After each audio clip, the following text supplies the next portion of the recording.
السلام عليكم ورحمة الله وبركاته. ازيكم عاملين ايه؟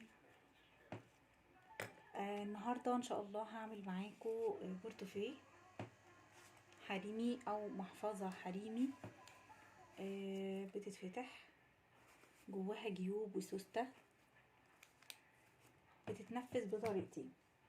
في طريقة الباترون الجاهز، وده بيجي PDF مجموعة من الرسومات على ورق بنطبعها بنقصها ونشتغل عليها.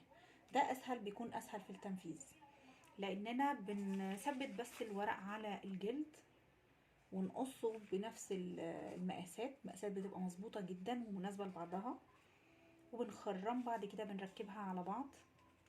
يعني ده الباترون الخارجي لوش المحفظه اللي هو ده بنفس المساحه بتاعها.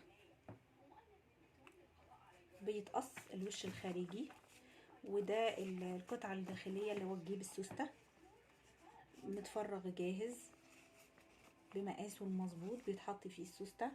وده بيكون هنا اللي هي السوستة دي بيبقى وراها 3 جيوب برضو موجودين، والجيوب اللي فوق دي بنفس الشكل بنفس التصميم، وتلاقي كله متركب مع بعض. فده بيكون اسهل كتير في التنفيذ. كل اعداد الجيوب ده الاول، وده اللي هيتركب عليه، وده اللي فوق ال3 اللي فوق بعض. فده بيكون اسهل في التنفيذ. بيتنفذ ازاي؟ بيكون في فيديو للباترون ده للمحفظة دي، بندور على فيديو ليها اجنبي على اليوتيوب وبنمشي على نفس الخطوات، او بنشوف صورة المنتج وبنمشي بقى بدماغنا كده ان احنا ايه، يعني بنتخيل. طبعا اكيد ده الوش الخارجي، دي السوستة. بيبقى موجود الاماكن اللي محتاجينها. هنا في جيب صغير بلاقيه موجود بركبه عليه، بيحط نقط عشان نركب اللي فوقيها. هنا في علامات للفتحات، مثلا لو في كبسونة للمنتج او حاجة بيبقى عامل لك مكانها بالظبط بنركب عليه، فبتلاقي المنتج سهل. طيب في حالة ان مش متوفر الباترون الجاهز PDF، بنصمم لنفسنا المحفظة بالمقاسات اللي احنا عايزينها، وبناء على الوجه الخارجي بنعمل الجيوب والحاجات الداخلية. يعني انا عايزة اعمل دي هعملها جلد نباتي، واشتغلت عليها الوردة دي دق وحفر. هتلاقوا برضو فيديو للدق والحفر وللصبغة موجود عندي على القناة. كل حاجة بيبقى لها فيديو منفصل عشان طبعا الشغل ده بياخد وقت كبير. فاول حاجة بعملها، انا عملت المقاسات اللي انا محتاجاها. انا محتاجة بورتفيه اكبر من ده شوية، او اعرض منه عشان ياخد موبايل. فالمقاس اللي عندي او الباترون الجاهز مش محتاجاه، بس بنفذ من خلاله. يعني انا عندي المقاس تقريبا 9 في 20. انا عايزة اكبر شوية، فعملت باترون موازي للباترون ده بس اكبر، بكبر في كل حاجة فيه. او لو مش عندي، انا عن نفسي بعمل بقص ورقة بالمقاس اللي انا عايزاه، اللي هي البورتوفيه هيكون مثلا لو عندي البورتوفيه 9 في 20، فانا هاخد قطعة ورق بمقاس اضاعف ال9، هتبقى 18 في 20، او اخليها 19 في 20. بسيب في النص 1 سنتي زيادة عشان تانية البورتوفيه تاخد 1 سنتي، فبخليها 19 في 20. ده الوجه الخارجي. وباخده بعد ما قصيت الورقة بحطها على الجلدة النباتي، وبلزق باللزق الورق ده زي ما بشتغل بالباترون الجاهز. بثبت بده لانه شفاف، ورق وشفاف، لو في اي خطوط او رسومات بتبقى باينه من خلاله. بثبت الورقه على قطعه الجلد، وبجيب القطر والمسطره الحديد واقصه، يبقى دي القطعه الاولانيه موجوده معايا. بعد كده بشتغل عليها تقنياتي، لو هعمل عليها تقنيات او اصبغها. بعد كده باخد المقاسات ازاي بقى من خلال ده. يعني باخد المقاسات، الطول عندي هنا 20، العرض بتاعي 19. طيب هاجي اركب الجيوب. انا عايزه اعمل قطعه زي دي. لو هعمل قطعه سوسته، جيب سوسته يتحط في جانب من الجوانب، تمام، زي دي.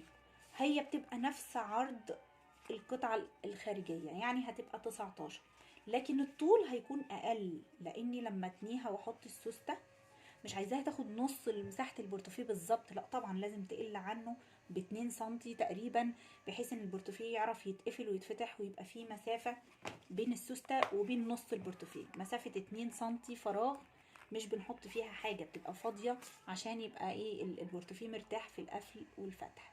فهي بتكون اقل من نص مساحة البورتوفيه. لو البورتوفيه عندي طوله 20 يبقى انا هعمل طول القطعة دي 18، هسيب سنتي فوق وسنتي تحت، 18.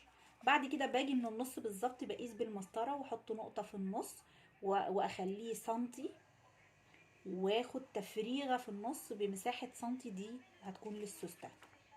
ده لو هعمل السوستة مقفولة في جانب من الجوانب. طيب في انواع من المحافظ او البورتوفيهات بيبقى السوستة فيها في النص، في نص البورتوفيه، يعني البورتوفيه اهو بيكون فيه هنا في النص سوستة لجيب يمين وجيب شمال. فدي بعملها ازاي؟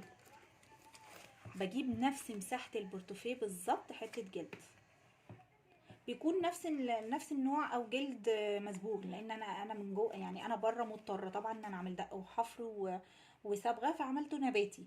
لكن من جوه انا جبت جلد مسبوغ مناسب لدرجه البورتوفيه نفسها، جلد مسبوغ جاهز، ممكن يكون لباني عشان يكون محمل وماسك نفسه، لباني مسبوغ وظهره يكون كويس وشمواه ونضيف. تمام. بعمل ايه؟ باخد نفس مقاس البورتوفيه بالظبط، بقص قطعه تانية من الجلده الداخليه، باجي في النص، باجي بقيس بالمسطرة بالطول النص بالظبط، وبرحل نص ونص، نص فوق ونص تحت، بحيث ان يكون الطول كله 1 سنتي، واعمل له تفريغة لسوستة. يعني هنا هركب السوستة دي. تمام. وهيكون ده جوه البورتوفيه يتفتح بسوستة في النص، جيب يمين وجيب للشمال او فوق وتحت. وبعد كده بركب على دي القطعة اللي هي الداخلية دي، بركب عليها الجيوب بتاعتي اللي انا محتاجاها. فدي هعمل لها يمين وشمال جيوب، بس مش هعمل سوستة تاني، خلاص انا عملت سوستة في النص اللي فوق واللي تحت جيبين. فانا هاجي هنا هعمل في الكورنر ده الناحية مثلا اليمين، هعمل جيب اوديه هنا، دي على الشمال هفتحها كراتات بالطول، دي كراتات مفتوحة. دي اتعملت ازاي؟ انا باجي برضو مساحة الجيب دي بقيسها على اساس ايه؟ ان نص البورتوفيه عندي مثلا 10، مش هاخد اول جيب 10، لازم اسيب مسافة سنتي زي ما قلت في اليمين وسنتي في الشمال، عشان اسيب فراغ في النص 2 سنتي، ده اللي هيجري فيه السوستة والبورتوفيه يتقفل ويتفتح بسهولة. فانا اخدت اقل من المساحة سنتي، ده طوله 9 في 20. تمام. القطعة دي طولها 9 في 20. باجي اعمل كراتات، انا عايزة اعمل جيوب كراتات مثلا 6 جيوب عندي، هنا عملت 6 جيوب. اخدت بالمسطرة، طبعا بتساعدني الجرين بورد بتاعتي، بس المربعات الصغيرة بوقفها كده وباخد سنتي، بسيب 2 سنتي فراغ من فوق، بعد كده ببدأ اخد نقطة، بعد سنتي نقطة، بعد سنتي نقطة، ال6 جيوب بتوعي، والناحية التانية زيهم. المسافة بين النقطتين او بداية الخط ونهايته ده بيكون زي عرض كارنيه عندك او اكبر شوية عشان يخرج ويدخل بسهولة، اكبر من عرض الكارنيه بتسيبي نص سنتي تقريبا اكتر من عرض الكارنيه. الاول بخرمها بالمدق التخريم عشان اعرف اقص بسهولة. بعد ما خرمتها اجي بالمسطرة والقطر واقطع خط خط كده، انا عملت فتحات 6، وسبت مسافة وعملت فتحة تانية جيب لوحده تحت، ممكن يتفرغ ويتحط عليه قطعة بلاستيك او يساب مفمط كده زي ما هو. ده اللي هيتحط على يمين البورتوفيه. طيب ناحية الشمال، ناحية الشمال هحط 2 جيب فوق بعض من نفس الجلد طبعا، جيب وجيب كمان، نفس الحكاية دي، نفس الفكرة بتاعة الباترون الجاهز. الجيب اللي تحت انا قصيته كده عشان يكون الطرف بتاعي مع الطرف ده مش سميك قوي، يعني البورتوفيه ما يبقاش سميك، انا محبش البورتوفيه يكون نهايته سميكة، فالجيب الاولاني باخد العرض بتاعه واقوم داخله شويه كده بمثلث، او المهم ان انا ابعد عن الطرف، بدخل سنتي لجوه وبعدين اقص، بدخل سنتي لجوه وبعدين بقص، وبيكون بنفس الطول او اقل 1 سنتي. لو اقل 1 سنتي هو مش بلزقهم في بعض، باخد ده الاول بخيطه في المكان بتاعه، بعد كده بحط ده عليه وبخيطه. كمان عملت هنا، حددت النقط بتاع الكبسونة اللي هركبها على مسافة 1 سنتي طول وعرض من كل الزوايا، وفرغتها عشان اركب الكبسونة التكتاك اللي هتقفل عندي البورتفيه. ده هيكون شكله بعد ما يخلص. هعمل فيديو تاني دلوقتي وقت الشغل ازاي نعمل بقى الجيوب الداخلية للكراتة دي، اللي هي بتكون بالسيليا او الستان الخفيف. كل جيب منفصل بيبقى جواه قطعة قماش على قد الكارنيه. هعمل فيديو لده، والسوستة ازاي تتعمل. خليكم معايا، هنكمل مع بعض واحدة واحدة.